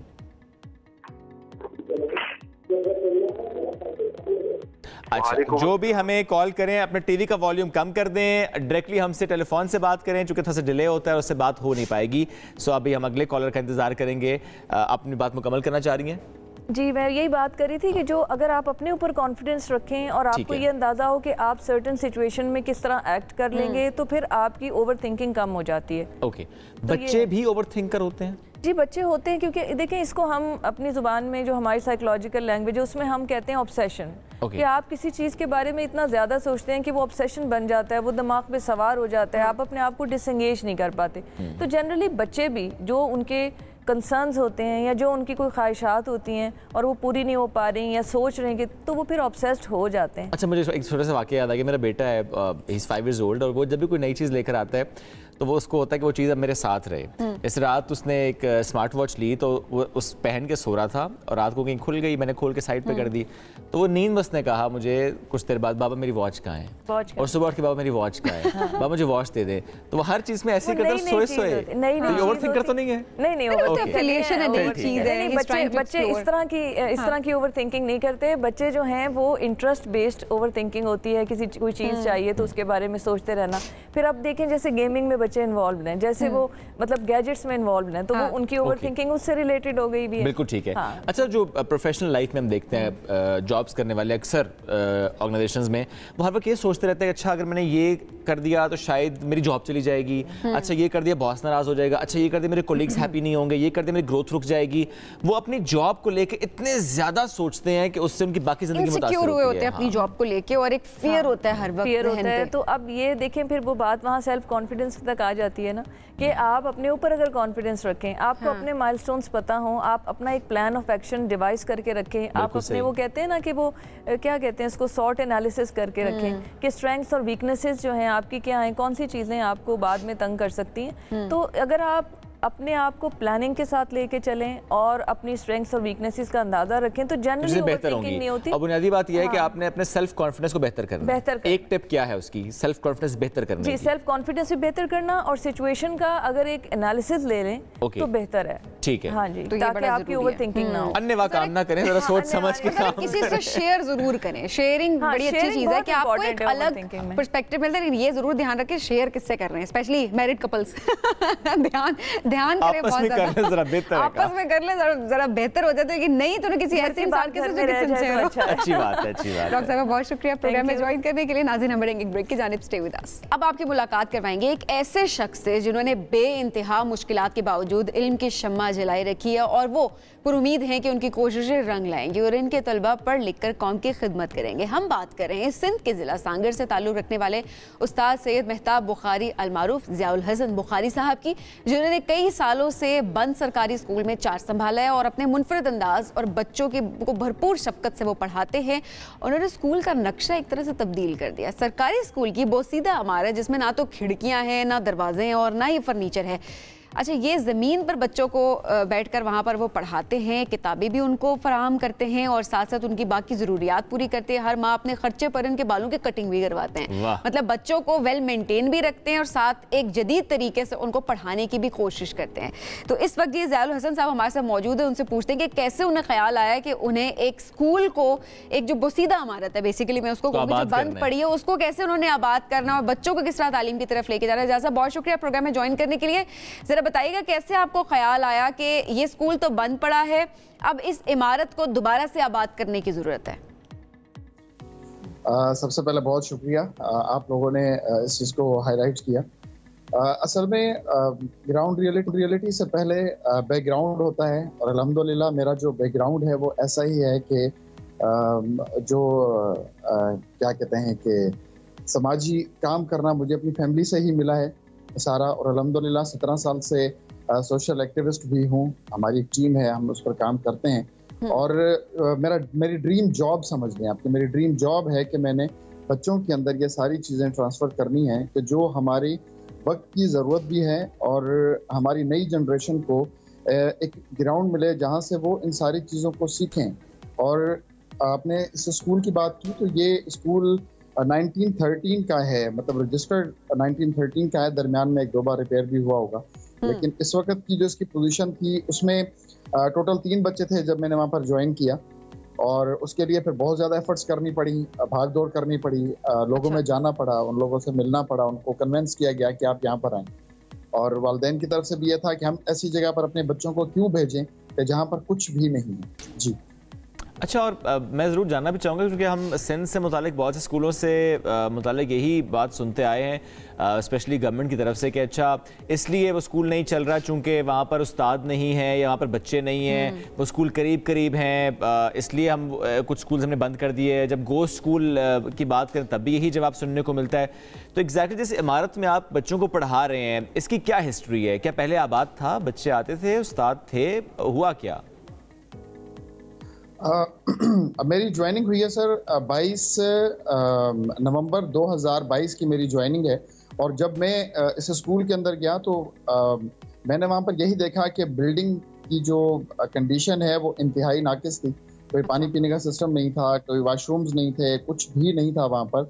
लेकिन मैं, क्योंकि मैंने आपको बताया कि मेरा मकसद जो था वो यही था कि बच्चों के अंदर अवेयरनेस पैदा करूँ, उनको हकीकी जो तालीम है उनसे मैं उनको रोशनास कराऊँ।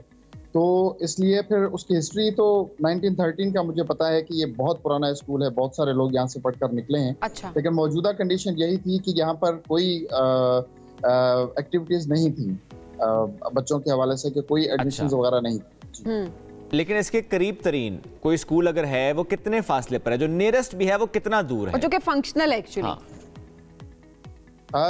3-4 किलोमीटर पर हैं। 3-4 किलोमीटर के अहाते के अंदर 3 से 4 स्कूल मौजूद हैं यहाँ पर प्राइमरी के।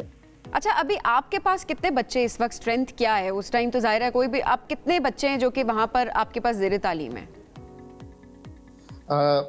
जब मैंने ज्वाइन किया था तो 3 थे, अब अल्हम्दुलिल्लाह मेरे पास 65 की स्ट्रेंथ है। और उनको देखा देखी वो बच्चे जब जाते हैं घरों में बताते हैं कि हमने आज ये सीखा, आज हमने ये एक्टिविटी की, हमने ये सारी चीज़ें की।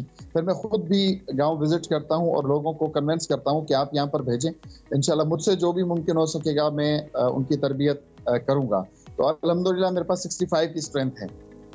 और गवर्नमेंट सपोर्ट नहीं आ रही? चूँकि ज़ाहिर है आपने बताया तो होगा, खिड़कियाँ भी नहीं हैं, दरवाजे भी नहीं हैं, बसीदा सी इमारत है, आप अपने तय काम तो कर रहे हैं, बट ज़ाहिर है हुकूमत की भी जिम्मेदारी है कि उनके इल्म में है। बहरहाल आपके प्रोग्राम के तवस्सुत से बस मैं यही कहना चाहूँगा कि गवर्नमेंट को चाहिए कि वो इस तरफ थोड़ी सी तवज्जो दें और जो भी बुनियादी चीज़ें हैं वो हमें फराहम की जाएं। मेरा स्कूल है, इसके अलावा बहुत सारे स्कूल ऐसे हैं, खासतौर पर गवर्नमेंट के प्राइमरी स्कूल्स के, जो इंतज़ार कर रहे हैं कि कोई ऐसी चीज़ यहाँ पर हो कि जो बुनियादी चीज़ें जो एटलीस्ट हैं, क्योंकि मेरे पास बच्चियाँ भी पढ़ती हैं तो उनको वाशरूम्स का तो सबसे बड़ा मसला था। वो भी अभी एक एनजीओ के थ्रू रिक्वेस्ट की है तो वो मुझे भी एक वाशरूम वहाँ पर बनकर मिल रहा है, लेकिन गवर्नमेंट को यहाँ पर थोड़ी सी तवज्जो देनी चाहिए। बिल्कुल बहुत अच्छा, वैसे क्योंकि ज़िया साहब हम देख रहे थे सोशल मीडिया पे भी आपकी काफ़ी ये स्कूल के आपके पढ़ाने का तरीका और बच्चों को जो आप तालीम फराहम करते हैं सोशल मीडिया पे काफ़ी वायरल है, लोग देख भी रहे हैं, तो जाहिर है हुकूमत की तक भी वीडियोज़ तो पहुँची होंगी, तो किसी ने कोई थोड़ा बहुत राब्ता करने की कोशिश की, ठीक है एनजीओ अपनी जगह पे काम कर रही हैं,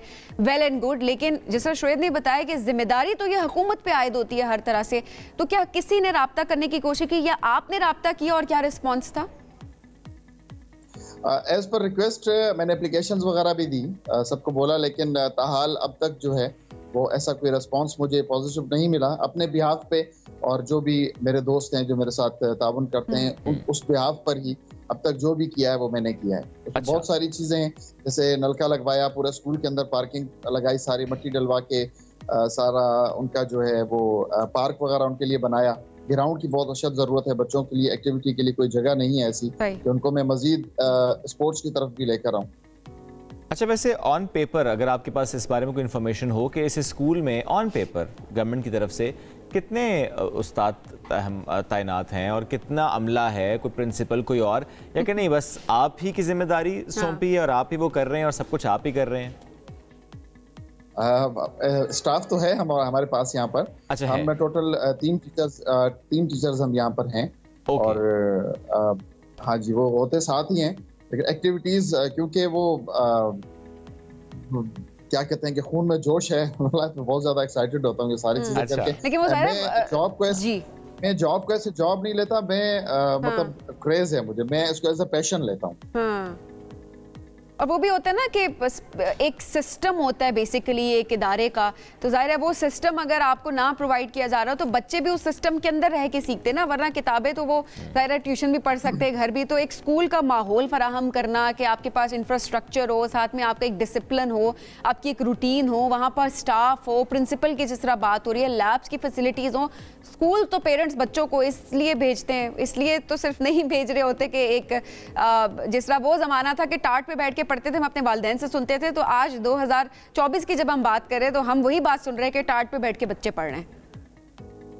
देखें, प्रॉब्लम हमारे पास सबसे बड़ी यही है कि एक तो वालिदैन में अवेयरनेस नहीं है, क्योंकि मैं जिस लोकेशन पर काम कर रहा हूँ इस वक्त यहाँ पर तकरीबन 99% जो है वो गरीब तबका है, किसानों के बच्चे हैं। तो इसका मतलब ये हुआ कि उनके पास टेक्नोलॉजी भी नहीं है कि जिससे वो अवेयर हो सकें, वो अपने बच्चों को कैसे ऐसे में ज़ाहिर उनके लिए उम्मीद आप हैं और आप ज़ाहिर उनको बहुत सपोर्ट कर रहे हैं। बच्चों की तालीम के लिए आपने बहुत ज़बरदस्त काम किया है। आई विश कि ये और हमें जगहों पे भी नज़र आए जहाँ पर ज़ाहिर हम देखते हैं कि बहुत से और इशू, कहीं पे इंफ्रास्ट्रक्चर नहीं है, कहीं पे उस्ताद नहीं है। थैंक यू सो मच, साथ मौजूद थे और अल्लाह करे कि वो जो हुकूमत से मुतालिक आपने बात की कि हुकूमत ताउन करे, सपोर्ट करे, इंफ्रास्ट्रक्चर बेहतर करे, वो चीज़ें वाकई बेहतर हों। नाज़रीन, इस वक्त एक अहम खबर भी आ रही है, आपसे वो शेयर कर लेते हैं। स्पेन ने फ़लस्तीन को आज़ाद रियासत के तौर पर तस्लीम कर लिया। बहुत अहम खबर आई है, आपसे शेयर हम कर रहे हैं कि स्पेन ने यह ऐलान किया है कि वो फ़लस्तीन को आज़ाद रियासत की हैसियत में तस्लीम कर रहे हैं। ये ऐलान स्पेन की तरफ से किया गया है।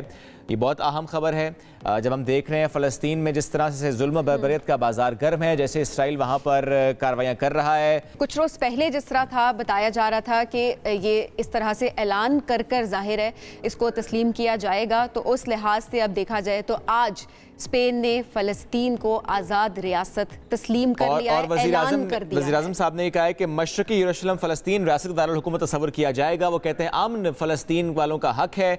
वो ये भी कहते हैं कि जिस तरीके से यहाँ पे हालात हैं उसको मद्देनज़र रखते हुए हम ये फैसला कर रहे हैं कि फ़लस्तीन को बतौर आज़ाद रियासत तस्लीम किया जाए। और अब फ़लस्तीन को तस्लीम करने वाले ममालिक की तादाद 146 हो चुकी है। स्पेन, जिसने अब से कुछ देर कबल फ़लस्तीन को आज़ाद रियासत के तौर पर तस्लीम किया, और हिस्पानी वज़ीर आज़म ने कहा कि फ़लस्तीन को तस्लीम करना तारीख़ साज लम्हा है, ये बहुत अहम दिन है। वो कहते हैं कि अमन फ़लस्तीनियों का बुनियादी हक है, इस हक से उन्हें कोई महरूम नहीं कर सकता, और ये उन्होंने ऐलान किया है। और अभी 146 ममालिक ऐसे हैं इस दुनिया में जो फ़लस्तीन को बतौर आज़ाद रियासत तस्वुर करते हैं, तस्लीम करते हैं।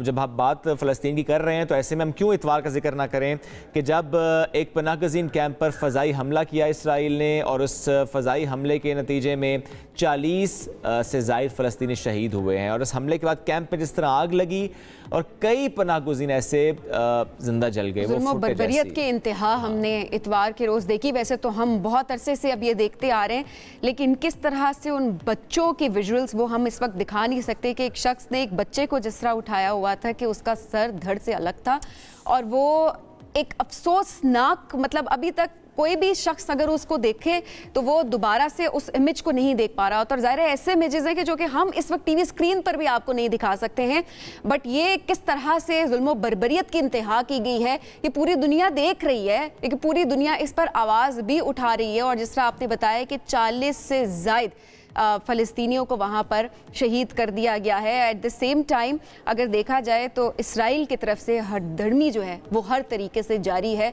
और वो जिम्मेदारी कबूल भी करते हैं और एक अंदाज में करते हैं कि जैसे वो बहुत अच्छा काम कर रहे हैं किसी भी तरीके से। बट जाहिर सी बात है लोग अब इस पर बोल रहे हैं, तमाम रियासतें अब इस पर आवाज़ उठा रही हैं और इवन वो रियासतें भी जो इससे पहले इसराइल की शायद हिमायत भी कर रही थी, अब इतवार को जो जुल्म बर्बरियत उन्होंने देखा है अब वो भी कहते हैं कि इसको रुक जाना चाहिए, खत्म होनी चाहिए। अमेरिका, इटली, उर्दन, तुर्की, दीगर ममालिक वो जिस तरह से शदीद अफसोस का इजहार करना समझ, लेकिन इसमें मैं ज़रूर ये ऐड करूँगा कि मजम्मत काफ़ी नहीं है, उस मुल्क की मरम्मत करना ज़रूरी है। इस वक्त एक ब्रेक की तरफ बढ़ेंगे, ब्रेक से वापस आएंगे, साथ रहिए। हम मौजू गर्मी का मौसम और ऐसे में हम सब परेशान होते हैं जी। जैसे ही आप घर में दाखिल हो तो घर आपको एक बिल्कुल गर्मी का भभूका सा देता है, तंदूर लगता है आपको, स्पेशली अगर आप अपने पोर्शन में रहते हैं तो फिर काम बहुत ख़राब होता है। अब कुछ लोग ज़ाहिर हैं जिनके अपने घर हैं वो तो कुछ ना कुछ इंटरवेंशंस कर रहे होते हैं, अच्छा कुछ छतों पे लगा रहे होते हैं, डिफरेंट मटेरियल्स चूँकि आ रहे होते हैं, बट जो रेंट पे रहते हैं वो ऐसा कोई काम नहीं कर पाते, करने नहीं दिया जाता, ऑब्वियसली महंगा भी होता है। उनको लगता है कि रेंट के घर पे कर लेंगे तो बाद में इन्वेस्ट करने की जरूरत नहीं है। और प्लस जिस साइड से बहुत धूप पड़ रही हो, सामने वो पुराने वक्तों में तो वो चिके कहते हैं, चिके I don't know, I remember वो कुछ चिक्स आई डोंट नो से क्या कहते हैं, वो चिकें वो हैंग करते थे कि उससे थोड़ा सा ना हीट डायरेक्टली नहीं आती थी। अब भी देखिए जिस कमरे में जिस खिड़की पे धूप लग रही होती है वहाँ पर अब ग्रीन कलर का वो कपड़ा सा लगा देते हैं और जाहिर है उससे वो कहते हैं कि हीट रुकती है। और लोग पहले कॉन्सेप्ट होता था ना कि खिड़कियाँ अपनी खोल दो ताकि हवा आए कुछ भी, अब खिड़कियाँ बंद कर दी जाती है कि कम से कम जो है ना वो घर थोड़ा सा ठंडा ले। अब ये इतनी सारी बातें हम यहाँ पे बता रहे हैं, लेकिन जाहिर है हर कोई अपने तरीके से कोशिश करता होगा कि उसका घर ठंडा है। आज सस्ते तरीकों पे बात करते हैं कि जो घर बना रहे हैं वो क्या करें और जिनके घर ऑलरेडी बने हैं वो ऐसी सस्ती इंटरवेंशंस क्या कर सकते हैं घरों का थोड़ा ठंडा रहे कि बहुत ज्यादा एसी उन्हें इस्तेमाल ना करना पड़े। आर्किटेक्ट जमशेद खान साहब, अस्सलाम वालेकुम जी, कैसे हैं आप? वालेकुम अस्सलाम, आप कैसे हैं? अल्हम्दुलिल्लाह। है कुछ सस्ता और टिकाऊ तरीका? और यस, मैं समझता हूँ अच्छा आर्किटेक्ट या अच्छा डिजाइनर स्पेशली वही है जो इकोनॉमिकल मेथड से आपको सोल्यूशन दे सके। महंगे तरीके तो सभी कर लेंगे, ठीक है। अच्छा होता ये कि first of all we need to understand the whole concept of reduce the heat and to develop the insulation in the material and in the house or in a building। तो सबसे पहले जो आपने अभी बात की कि हमें कोई ऐसा मटेरियल यूज़ करना चाहिए जिससे हम शेडो डेवलप कर लें, पौधों से कर लें, दरख्तों से कर लें, कपड़ा लगा के कर लें, चिक्स लगा के कर लें, या कोई भी ऐसा मटेरियल जो गुड इंसुलेटर बैड इंसुलेटर हो या उसका जो कनेक्टिविटी है यानी हार्ड ना हो, पोरस हो वो मटेरियल। और इससे क्या होगा कि आपकी जो हीट है वो उसको अब्जॉर्ब नहीं करेगा, आगे ट्रांसफ़र नहीं करेगा, ठीक है। दूसरी तरफ हम ये कहेंगे कि एक ऐसी हमें अंडरस्टैंडिंग लेनी होगी कि वाइट कलर रिफ्लेक्ट करता है 60% ऑफ द रेडिएशन को। अच्छा। तो अगर हम अपनी गाड़ियों का कलर वाइट ले लें या घर पे वाइट कलर या मार्बल या छत के ऊपर वाइट पेंट आजकल आए हुए हैं उनको अप्लाई कर दें तो हम 60% रेडिएशन तो ऐसे हम तो इसी पर रहते हैं। जो घर बने हुए हैं वो अपने घरों की छतों पर बाहर की साइड पे क्या करें? तो आपने कहा कि वाइट पेंट करें, वाइट पेंट। छत पे क्या क्या किया जा सकता है? छत के लिए भी डिफरेंट मटेरियल्स अवेलेबल हैं, पेंट टाइप के। फर्स्ट ऑफ ऑल तो ये है कि हम ना सस्ते सॉल्यूशंस की तरफ जाते हैं। सस्ते में रहना है सर। ये है कि हम पेंट करके वाइट पेंट कर दें छत पे, और इसके साथ साथ फिर हम कुछ ऐसा करें जैसे हम ग्रीन रूफ कर लेते हैं, रूफ गार्डन डेवलप कर लेते हैं, ये भी इंसुलेशन डेवलप करता है, यानी हीट का जो ट्रांसफर है एक उसके सरफेस से दूसरी सरफेस तक, टेक्निकली हम उसको कहते हैं टाइम लैग। टाइम लैग में जो हीट ट्रांसफर है उसको हम बढ़ा लें। ओके। तो जब वो टाइम बढ़ जाएगा, हीट ट्रांसफर होते होते रात 7 बजे जब तक सूरज या रोशनी है यहाँ पहुंचा तो वहीं से हीट फिर रात ठंडी हो जाती, वापस होना शुरू हो जाएगी। अच्छा। लेकिन अगर वो मटेरियल या उसकी थिकनेस कम है तो वो हो सकता है 4 घंटे में उसे ट्रांसफर करके अब आपके रूम या स्पेसेस तक वो हीट ट्रांसफर होना शुरू हो जाएगी। ठीक हो गया। तो ये कॉन्सेप्ट है कि हमें टाइम लैग को बढ़ाना है। टाइम लैग किस तरह बढ़ेगा? हम शैडो क्रिएट कर लें, ठीक है, हम रिफ्लेक्ट कर दें, या हम ऐसे मटेरियल यूज करें जो बहुत सॉलिड ना हो, पोरस हो। ओके, तो पोरस मटेरियल फसाड पे यूज कर लें, ऐसे स्टोन्स कह लें पोरस हैं, या ऐसे मटेरियल्स आए हुए हैं जो उसमें हीट को ट्रांसफर होने में मिनिमाइज करते हैं। आजकल कुछ नए मटेरियल भी आए हैं ना किसी, हाँ, वो भी हम दिखा भी रहे हैं स्क्रीन पे कि वो वाइट सा मटेरियल होता है जो कि स्क्रीन के ऊपर, हाँ, वो आप रख देते हैं छत के ऊपर, सॉरी थर्मोपोर्स भी हैं, जंबो लोन्स हैं, मटेरियल्स हैं जिनको छतों पे यूज किया जाता है। लेकिन सबसे आसान और इकोनॉमिकल जो है वो है पेंट है। आपने वाइट करना है उसको। रिफ्लेक्शन आपने 60% रिफ्लेक्ट कर देनी है radiation because of the colour.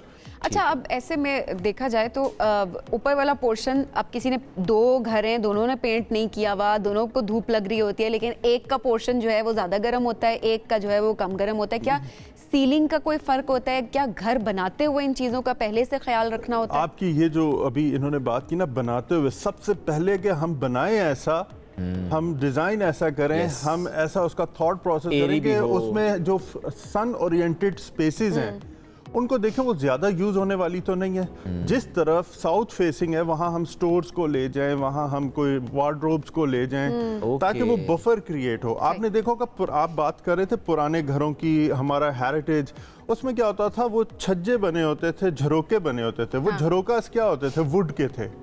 Would heat up नहीं होता, ना ही ठंडा होता है। ग्लास, स्टील, कंक्रीट बहुत ज़्यादा ठंडा हो जाएगा, बहुत ज़्यादा गर्म भी हो जाएगा। तो वो झरोके जो होते थे वो उस धूप को रोकते थे। उस धूप को रोककर सेकंड क्या काम करते थे? शेडो क्रिएट करते थे। तो अंदर जो दीवार होती थी वो बेडरूम की या ड्राइंग रूम की या उस टाइम के लिविंग रूम की, वो ठंडी रहती थी। जब दीवार ठंडी रहती है तो उसका अंदर का जो एनवायरनमेंट है वो भी बेहतर रहता है, कंफर्टेबल रहता है। और अगर आज के दौर में हम एसी यूज कर रहे हैं या पंखे यूज कर रहे हैं तो वो दीवारों से टकराकर हवा ठंडी ही रहती है और हम बहुत कंफर्टेबल फील करते हैं। और अगर बाहर डायरेक्ट एक्सपोज्ड है वॉल धूप को, तो फिर वो एसी की हवा भी आपको अनकंफर्टेबल करेगी, और इसी तरह से पंखे की हवा भी आपको बहुत ज्यादा सफोकेशन क्रिएट करेगी, अनकंफर्टेबल हो जाएगी। तो बेहतर है कि उससे किसी तरह उसे इंसुलेशन कवर करें, शैडो हो, चाहे दरख्त से हो, किसी चादर से हो, व्हाइट पेंट से हो, मार्बल से एस्थेटिकली कर रहे हैं तो वो झरोका इज अ गुड एग्जांपल। मैं ये नहीं कह रहा झरोके लगा दें, ठीक है, बहुत कुछ हो सकता है बिल्कुल इन अ मॉडर्न एस्थेटिक वैल्यू। वो अपने बजट के हिसाब से कर सकते हैं, एंड आपकी सोच के हिसाब से। आप ट्रेडिशनल करना चाहते हैं, मॉडर्न करना चाहते हैं, लेकिन कॉन्सेप्ट ये है कि you need to develop a shadow. बिल्कुल ठीक है sir, thank you so much. वक्त पर मुख्तसर था, लेकिन इंशाल्लाह किसी और दिन हम बात जरूर आपसे करेंगे। नए घर बनाने वाले क्या करें, जो हम नई सोसाइटीज बनते देख रहे हैं, उसमें क्या किया जाए। थोड़ी सी बात आज हुई जरूर, लेकिन डिटेल से करेंगे। अभी वक्त हो गया खत्म, दोबारा मुलाकात कल करेंगे। अल्लाह हाफिज।